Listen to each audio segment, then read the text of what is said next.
Bonne occasion pour se faire un peu d'argent. Nous sommes dans le village de Natio Kobadara à Korogo. Dans cette localité, le beurre de karité est fabriqué. Aujourd'hui, jour de visite de la secrétaire exécutive d'ONU Femmes, est une belle opportunité pour les femmes productrices du beurre de karité. Ce qu'il y a eu là, ça vaut 30 000 et quelques. Bon, par jour, on peut faire plus de 100 savons. Ça me donne le courage même, beaucoup même. La production est artisanale. Peu organisée, les femmes de Natio Kobadara font tout à la main. Mais beaucoup reste à faire pour que les productrices locales de karité tirent des revenus substantiels de leur travail. C'est de la graine de karité qu'est obtenu le beurre de karité. Sa fabrication est l'affaire des femmes.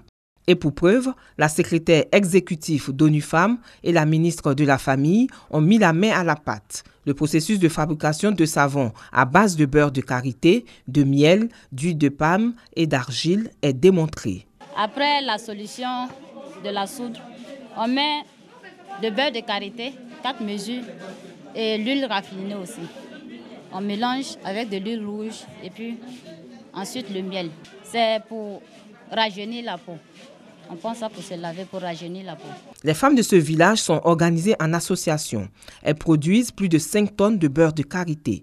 Mais le produit s'écoule difficilement et reste stocké des années. Cette visite de la secrétaire exécutive d'ONU Femmes vise donc à renforcer l'autonomisation économique des femmes afin de recevoir une formation pour une meilleure amélioration de la production du beurre de karité et développer le karité au plan mondial. Cette visite de terrain conjointe de la secrétaire exécutive d'ONU Femmes et de la ministre de la Famille s'est poursuivie à l'IFEF de Korogo et au centre culturel de la ville.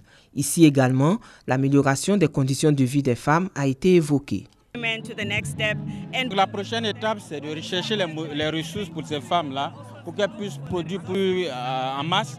Elle va aussi soutenir le ministère dans toutes ses activités. Elle attire l'attention pour dire qu'ils seront aussi impliqués dans tout ce qui est comme égalité des genres, mettre fin au mariage précoce des jeunes filles. Et ils veulent que toutes ces filles-là restent le plus longtemps à l'école, qu'elles deviennent des femmes capables et responsables dans ce pays-là. Pour la ministre, il faut soutenir le plaidoyer sur le leadership féminin. Les femmes de Côte d'Ivoire qui vont bénéficier de nombreux projets en matière de transformation agricole, en matière d'autonomisation de la femme, en matière d'éducation et en matière d'entrepreneuriat féminin. Et surtout, elle va nous aider dans le plaidoyer pour le leadership féminin à travers la loi sur la parité qui est en cours d'élaboration. Toutes ces activités s'inscrivent dans le cadre de la campagne de commémoration des 16 journées d'activisme contre les violences basées sur le genre.